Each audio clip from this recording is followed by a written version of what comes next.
बार की बात है, सीलमपुर गांव में महेश और उनकी पत्नी बिमला रहा करते थे। उनका एक पुत्र भी था, उसका नाम था गुड्डू। गुड्डू बचपन से ही होशियार था।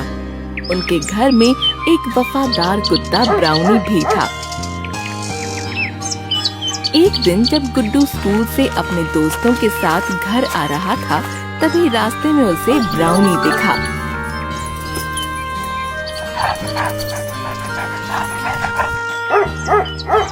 अरे ब्राउनी, तू मुझे लेने आया है क्या? चल मुझे पकड़, देखते हैं कौन जीतता है। आज तो देखना मैं ही जीतूंगा, तू हर बार जीत जाता है। आज ही मैंने समोसे खाए हैं और अब मैं चीते जैसा दौड़ूंगा। जो जीतेगा उसे ये बिस्कुट मिलेगा। दोनों घर की तरफ भागने लगे।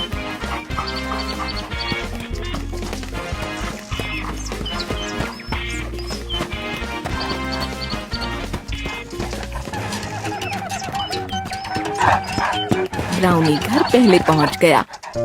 तू फिर से जीत गया और माँ बुला रही है, जल्दी चल।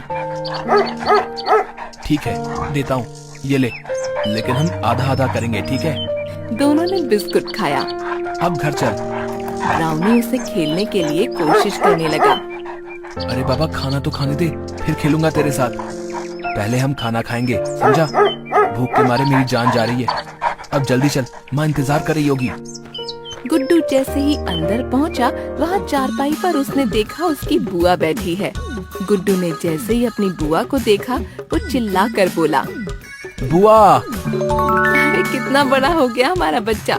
मैंने सुना तू बहुत होशियार हो गया है। हाँ, मैं हमेशा फर्स्ट आता हूँ। माँ, मुझे बड़ी भूख लगी है, खाना दो ना, वरना मैं पतला हो जाऊंगा और हवा में उड़ने लगूंगा। दे दो ना प्लीज। भाभी, मुझे भी बड़ी भूख लगी है, पता चला मैं भी उड़ने लगूं। अरे नहीं बहना, तू हवा में नहीं उड़ेगी, देखना। क्यों? क्योंकि उसके लिए तुम्हें पतला होना पड़ेगा और मुझे नहीं लगता कि तुम एक दिन ना खाने से पतली हो जाओगी। भाभी, देखिए ना भैया को। आप भी ना, अभी आई है वो और आप शुरू हो गए। शांत हो जाइए। माँ, खाना।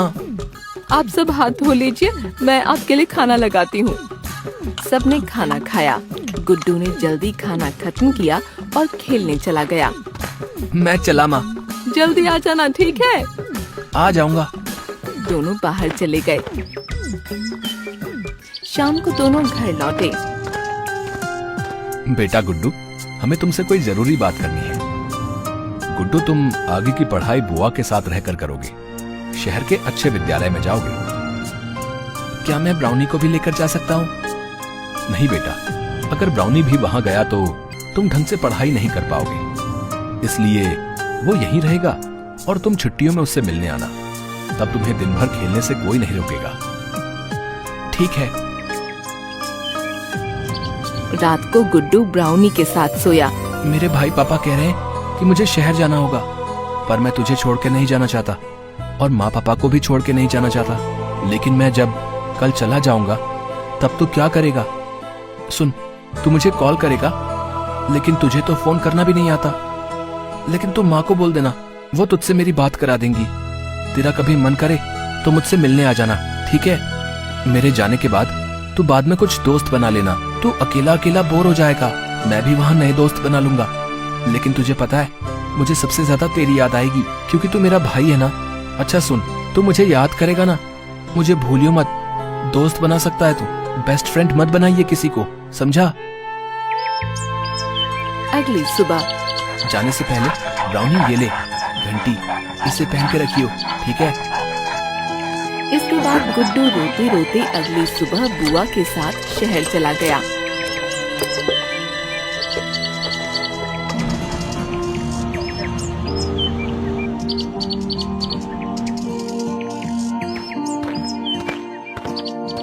कार्तिक गुड्डू के गले लगा।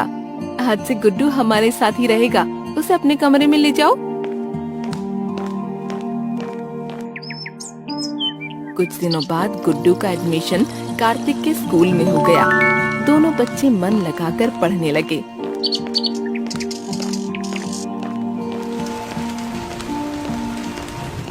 इसी तरह कई साल बीत गए। एक दिन, अजी सुनो ना, कितना समय हो गया अपने बेटे से मिले हुए। आप उससे कहो ना वो यहाँ आए, हमसे मिल लें। ठीक है रुको, उसे कॉल करता हूँ। हेलो। हाँ जी पिताजी। कैसा है तू? सुन, तेरी माँ चाहती है कि तू उससे मिलने यहाँ आ जाए। ठीक है पिताजी, मैं आज ही कंपनी में छुट्टी के लिए बात करता हूँ। ठीक है। कुछ दिनों बाद गुड्डू बिना बताए शाम को घर पहुँच गया। माँ। गुड्डू, तूने यहाँ आने से पहले बताया भी नहीं कि तू आ रहा है। बड़ा हो गया मेरा बेटा। गुड्डू ने माँ के पैर छुए, तब तक पापा भी आ गए और फिर पापा के भी पैर छुए। जीता रह बेटा, तूने आने से पहले बताया नहीं, हम तुझे लेने ही आ जाते। अगर बता देता तो आप सभी को सरप्राइज कैसे करता। कितना बड़ा हो गया है मेरा बेटा। चल हाथ मुंह धो ले, मैं तेरे लिए खाना बनाती हूँ। अचानक उनके घर के बाहर से एक बछड़ा जंगल की ओर जा रहा होता है। अरे कोई रोको उसे, अरे जाने मत दो भाई। खाना खाते वक्त गुड्डू अपनी माँ से बोला, लगता है यहाँ पर जंगली जानवरों का ज्यादा ही आतंक फैला हुआ है, तभी तो लोग कितना डर रहे हैं जंगल जाने से। पर जब मैं आया था तो उस तरफ तो कोई जंगल था ही नहीं, तो फिर वो किस जंगल की बात कर रहे हैं? नहीं बेटा, वो सब जानवरों की वजह से नहीं डर रहा, बल्कि उस भूतिया जंगल की वजह से डरा है। वहाँ एक राक्षस रहता है। वो जंगल सुबह गायब हो जाता है और शाम होते ही वापस अपनी जगह पर आ जाता है। माँ, ऐसा भी कभी होता है क्या? एक जंगल ही अपनी जगह से गायब हो जाए? अच्छा ये बताओ, ब्राउनी कहाँ है? तब से दिख नहीं रहा। बेटा बहुत जंगल में चला गया था, हमने बहुत ढूंढा, वो नहीं आया और उसका बहुत इंतजार भी किया। क्या आप सभी ने मुझे क्यों नहीं बताया? हम नहीं चाहते थे कि इन सब का असर तेरी पढ़ाई पर पड़े, इसलिए हमने तुझसे बात छुपाई। इसके बाद गुड्डू लेट गया और सोचने लगा। उसके दिमाग में कई सवाल चल रहे थे। वो दिमाग में सोचता है कि सब चल क्या रहा है, जंगल कैसे गायब हो सकता है। अगले दिन गुड्डू अपने पुराने दोस्तों से मिलने चला जाता है। गुड्डू चल रहा होता है, तभी उसे रास्ते में राजीव मिलता है। अरे गुड्डू, तू कैसा है मेरे दोस्त? लगता है तू तो भूल ही गया था कि तेरा एक गांव भी है। नहीं यार, बस पहले पढ़ाई और अब ये जॉब, ये सब छोड़ो। रवि और मनु कहाँ हैं? चल मैं भी उन्हीं के पास ही जा रहा था। दोनों वहाँ पहुँचे। गुड्डू तू देखो भाई, आज कौन आया? बड़ा अच्छा लगा यार तुझे इतने दिनों के बाद देखकर। हाँ यार, बहुत टाइम हो गया था तुम सबसे मिले हुए। अच्छा भाइयों, ये बताओ सब लोग जंगल से इतना डरते क्यों हैं? अरे भाई क्या बताऊं, तेरे जाने के बाद इस गांव में एक बाबा आया था। वो जंगल में तपस्या कर रहा था। कई सालों तक तपस्या करने के बाद उसके ऊपर मिट्टी की परत जम गई और इस गांव के कुछ आदमियों ने नशे में उस बाबा के ऊपर लाठी मार दी और उस लाठी मारने की वजह से बाबा की तपस्या भंग हो गई और बाबा को चोट भी आ गई। तब से उस बाबा ने इस जंगल को और इस गांव के लोगों को श्राप दे दिया कि अगर इस गांव का कोई भी इंसान जंगल की तरफ जाएगा तो वो कभी भी वापस नहीं आएगा। वो जो लोग वहां गए थे वो आज तक वापस नहीं आए और उसके बाद जितने भी लोग जाने अनजाने से गए वो भी कभी वापस नहीं आए। श्राप कभी खत्म नहीं होगा भाई। इसके बाद रवि गुड्डू को श्राप कैसे टूटेगा वो बताता है। ये सुनने के बाद, चलो दोस्तों, मैं घर जाता हूँ, माँ भी इंतजार कर रही होगी। इसके बाद गुड्डू वहाँ से चला जाता है और घर जाते वक्त वो गांव के उसी रास्ते पर जाता है जहाँ से जंगल शुरू होता है, लेकिन उसे जंगल नहीं दिखाई देता। इसलिए वो घर लौट आता है और रात होने का इंतजार करता है। रात होते ही वो बिना किसी को बताए जंगल की तरफ चल पड़ता है।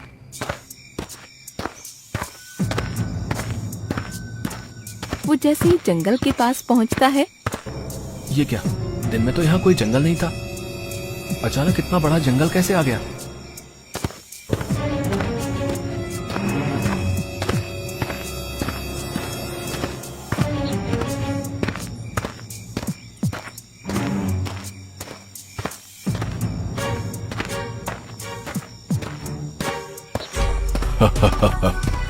देखो तो कौन आया है। तू यहाँ क्यों आया है? बोल। बस पिछली बार तूने पूछा था ना, इस बार मैं पूछूंगा। नहीं, मैं पूछूंगा। नहीं मैं, नहीं मैं, नहीं मैं। दोनों लड़ने लग जाते हैं।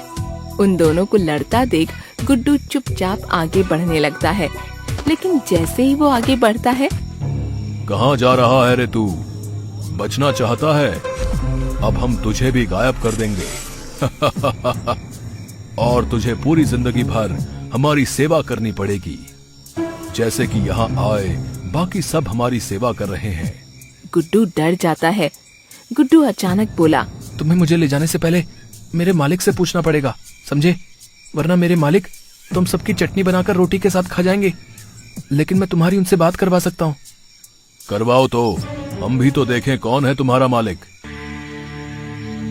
अपने फोन में एक ऐप खोलता है और उसमें कुछ टाइप करता है और उस फोन से आवाज आती है। क्यों याद किया है मुझे? मालिक, ये दो छोटे भूत मुझे अपनी सेवा करने के लिए ले जा रहे हैं। मैंने तो कह दिया मैं बस आपका सेवक हूँ, तो कहते हैं कि कौन है तेरा, तो मैंने आपसे इनकी बात करवाने की सोची। सुनो अगर मेरे सेवक को कुछ भी किया तो तुम्हें पुलाव बनाकर खा जाऊंगा। तुम जानते नहीं क्या, इस जंगल पर भी अब मेरा राज होने वाला है। बस रजिस्ट्री बाकी बची है। रुको, तुम सबको सबक सिखाता हूँ। उसके बाद फोन से बिजली गिरने और डरावनी आवाजें आने लगी। दोनों भूत आपस में बात करने लगे। सुन, लगता है ये हमसे भी ज्यादा शक्तिशाली है। कहीं ऐसा ना हो इस आदमी के चक्कर में हमें अपनी जान से हाथ धोना पड़े। दोस्त निकल, जल्दी कर भाई, ये नई आफत आ गई अब जंगल में। चलो अच्छा हुआ, इन बेवकूफ भूतों से तो छुटकारा मिला। अब मुझे बाबा के पास जाना होगा। इसके बाद गुड्डू उस पेड़ के पास गया और बोला, हमें माफ कर दो बाबा, आपके साथ उन लोगों ने जो कुछ भी किया उसकी सजा आप बाकी सभी भोले भाले गांव वालों को तो मत दो। मैं आपसे हाथ जोड़कर विनती करता हूँ। अचानक बाबा आ गए। मुझ तक पहुंचना बहुत मुश्किल था, लेकिन तूने अपनी चिंता ना करते हुए अपने गांव वालों के बारे में सोचा। मैं तुम्हारे इस जंगल को शाप मुक्त कर दूंगा। पहले तुम्हें मेरी पहेली का जवाब देना होगा। पूछिए बाबा। जंगल है पर पेड़ नहीं है, नदी है पर झरना नहीं है, गांव है पर घर नहीं है। बताओ ऐसा क्या है? गुड्डू थोड़ी देर सोचता है। बाबा, इस पहेली का उत्तर नक्शा है। बहुत बढ़िया लड़के, बहुत बढ़िया। लेकिन अभी एक और पहेली, उसके बाद तुम्हें अपने कार्य में सफलता मिलेगी। जीवन में सबसे ऊंचा पद किसका है? लेकिन इस बार तुम्हारे पास समय सीमा होगी। मेरे 5 तक गिनने से पहले तुम्हें उत्तर देना होगा। मैं ध्यान रखूंगा बाबा। जीवन में सबसे ऊंचा पद किसका है? बहुत सोचने के बाद उसे ध्यान आया। बेटा, जिंदगी में हम अपने गुरु का ऋण कभी नहीं उतार सकते। वही हमें मार्गदर्शन देते हैं, जिंदगी में सफल बनाते हैं। सबसे उच्चतम पद गुरु का ही होता है। बाबा, गुरु का पद सर्वोच्च है। सही जवाब। तुम सच में एक समझदार लड़के हो। जाओ और अपने गांव वासियों के साथ खुशी से रहो। जा, किया तेरे गांव को श्राप से मुक्त। आज के बाद ये जंगल कभी अपनी जगह से गायब नहीं होगा।